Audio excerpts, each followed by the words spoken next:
Present YSRCP పార్టీకి సంబంధించి చంద్రబాబు నాయుడు పార్టీలో ఉన్న వాళ్ళందరూ గూడా ఎప్పుడెప్పుడు ఎవరెవరు ఎలా దొరుకుతారా? వాళ్ళ పైన కేసులు ఎట్లా పెట్టగలుగుతాం? బికాజ్ వాళ్ళు చేసిన అక్రమాలు ఎన్నో ఉన్నాయి. అంటే దేని మీద కేసు పెట్టాలో వాళ్ళకు అర్థం కాని పరిస్థితి అనుకోవచ్చు. ప్రెజెంట్ వైఎస్ఆర్‌సీపీలో ఉన్న మెయిన్ క్యాండిడేట్ అని చెప్పొచ్చు పెద్దిరెడ్డి రామచంద్రారెడ్డి. ఈయన గురించి తెలియని వాళ్ళు ఎవ్వరూ ఉండరు. ఖచ్చితంగా ఆయన చేసిన అక్రమాలు అలాంటివి. ల్యాండ్ కబ్జాలు, ఏది ఉంటది అంటే ఆయనకు ఒక స్పెసిఫిక్‌గా దాంట్లో లేదు. సో ప్రెజెంట్ ఆయన మాత్రం మీడియా ముందుకొచ్చి నేను అసలు ఎలాంటి అక్రమాలు చేయలేదు. ఇవి కావాలని నా పైన పుట్టిస్తున్న పుకార్లు అంటూ కొంతమంది నేతల పేర్లు కూడా తీసుకున్నారు. ఎగ్జాంపుల్ కిరణ్ కుమార్ రెడ్డిని కూడా దూషిస్తూ మాట్లాడు ఏమని చెప్పారు ఆయన?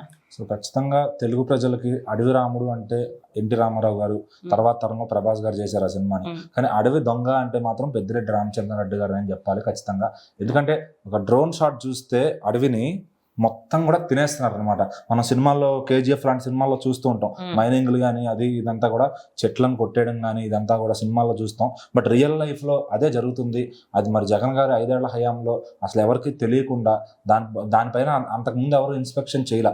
సో మరి అడవులన్నింటిని కూడా కబ్జా చేసేసి వాటిలో మొత్తం మట్టి కానీ చెట్లు కానీ అన్ని తవ్వుకుని అమ్మేసుకుని అడవులను ఖాళీ చేయడం అది ఎంత నేరం అనేది మనం కాంతార సినిమా చూస్తే చూపిస్తారనమాట. దాంట్లో ఒక అడవిలో ప్రతి ఆకు కూడా అది ఎవరు కూడా దొంగతనం చేయడానికి వీల్లేదు అన్నప్పుడు మరి వీళ్ళు ఆకుకే అంత రియాక్ట్ అయినప్పుడు మరి వీళ్ళని ఇంకేం చేయాలి? మొత్తం అడవినే దోచేసుకుని దాన్ని సొమ్ము చేసుకుంటారు అనమాట.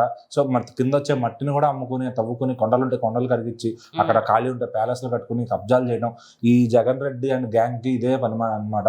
వీళ్ళకి వైసీపీ పార్టీ అనగా దండుపాళ్యం పార్టీ అని పెడతాం మేలు ఈ సినిమా ఇలా పార్టీకి.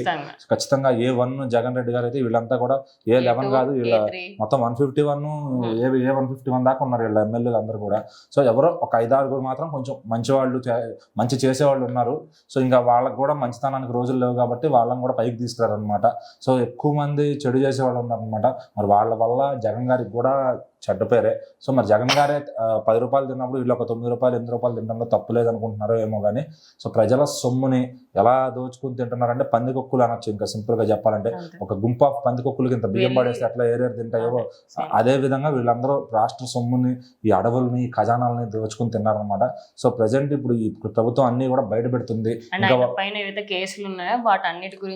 ఖచ్చితంగా ఇప్పుడు వీళ్ళు ఏమైనా బయట పెడుతుంటే వాళ్ళు వచ్చి విక్టిమ్ కార్డులు వేస్తున్నారు. అంతకుముందు మేమే చేసాము, ఇప్పుడే ఫస్ట్ టైమా, అంతకుముందు ఎవరో చేయలేదని వేరే వాళ్ళ పేర్లు తీసుకొస్తున్నారు.